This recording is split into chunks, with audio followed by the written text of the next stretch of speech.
اللهم صل على محمد وآل محمد اللهم صل على محمد وآل محمد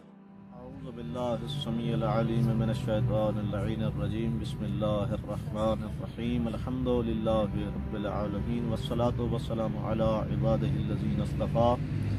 اما بعد فقد قال اللہ سبحانہ وتعالی فی محکم کتابہ الحکیم بسم اللہ الرحمن الرحیم الحمد للہ رب العالمین الرحمن الرحیم مالک یوم الدین۔ ناظرین کرام السلام علیکم ورحمۃ اللہ وبرکاتہ۔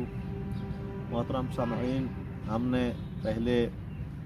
امام سجاد علیہ السلام کی دعاؤں کے اوپر مشتمل کتاب صحیفہ کاملہ کے تعارف میں اور ان کی عظمت میں کچھ الفاظ کہے تھے۔ آج بھی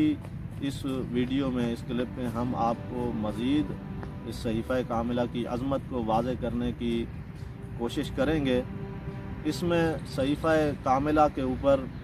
جو عربی میں ایک دقیق ترین شرح لکھی گئی، ریاض السالکین کے نام پر 8 جلدوں پر مشتمل یہ کتاب ہے، بہت ہی علمی مطالب پر، جو صحیفہ کاملہ پہ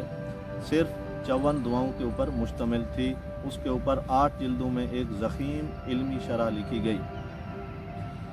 وہ صحیفہ کاملہ کی صاحب ریاض السالکین عظمت میں ایک جملہ لکھتے ہیں، کہتے ہیں کہ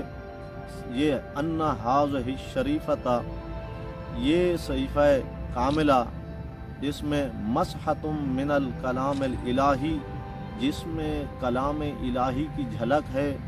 وفیہا عبقۃ من الکلام النبوی، اور جس میں کلام نبوی کی خوشگوار خوشبو ہے۔ وہ اس صحیفہ کاملہ کی عظمت میں 2 چیزوں کو نسبت دیتے ہیں کہ اس صحیفہ کاملہ کی دعاؤں کو پڑھنے کے بعد پتہ چلتا ہے کہ اس میں کلام الہی کی جھلک نظر آتی ہے اور کلام نبوی کی خوشبو نظر آتی ہے۔ تو ان 2 باتوں سے ثابت یہ ہوتا ہے کہ پہلے بندہ کلام الہی کی عظمت کو سمجھے اور اس میں جو چیزوں کا ذکر ہو پھر دیکھے کہ صحیفہ کاملہ میں آیا ان کا ذکر ہے یا نہیں۔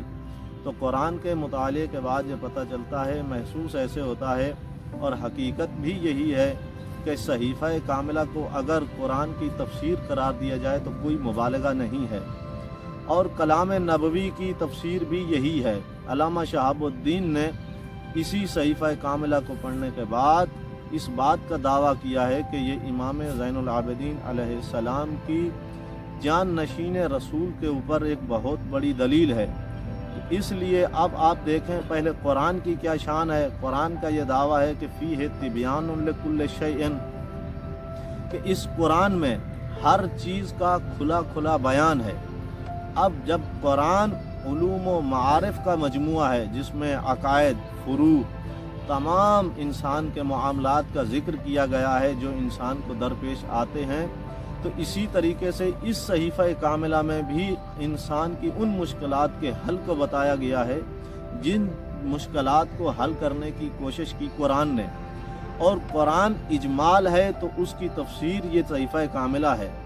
اور کلام نبوی، یہ بات کلام نبوی کی خوشبو سے یہ مراد ہے کہ رسول اکرم کے واضح شدہ احکام کو جو واضح تر کیے ہیں رسول اکرم صلی اللہ علیہ وآلہ وسلم نے، تو امام زین العابدین علیہ السلام نے بھی انہی رسول کے کلام کو آگے بڑھاتے ہوئے مزید اس کو تفسیر عطا کی۔ اب اس صحیفہ کاملہ کو اس نحو سے نہ پڑھا جائے، اس حقیقت سے آشنا ہو کے پڑھیں کہ یہ فقط دعاؤں کی کتاب نہیں ہے کہ جس میں بندہ اپنے لیے کچھ طلب کرے، اپنے گناہوں کی مغفرت مانگے یا پروردگار سے نعمات کو حاصل کرے، بلکہ نہیں، اس طلب کے ساتھ ساتھ بندہ اس صحیفے کو پڑھنے کے بعد علوم و معارف سے آگاہ ہوتا ہے، وہ حقیقت علم سے آگاہ ہوتا ہے۔ تو عقائد اور فروعات، یہ جتنے بھی معارف قرآن میں ذکر ہوئے ہیں، تو اسی صحیفہ کاملہ سے ان کی تفسیر کو آپ معلوم کر سکتے ہیں۔ تو ہمیں فقط دعا کے ساتھ، یہ ہماری، بلکہ میں اگر یوں کہوں کہ ہمارے معصومین کی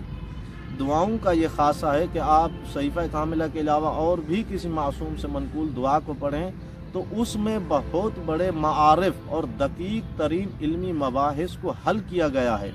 اس بنا پر صحیفہ کاملہ کی عظمت مزید واضح ہوئی کہ صحیفہ کاملہ فقط دعاؤں کی کتاب نہیں ہے،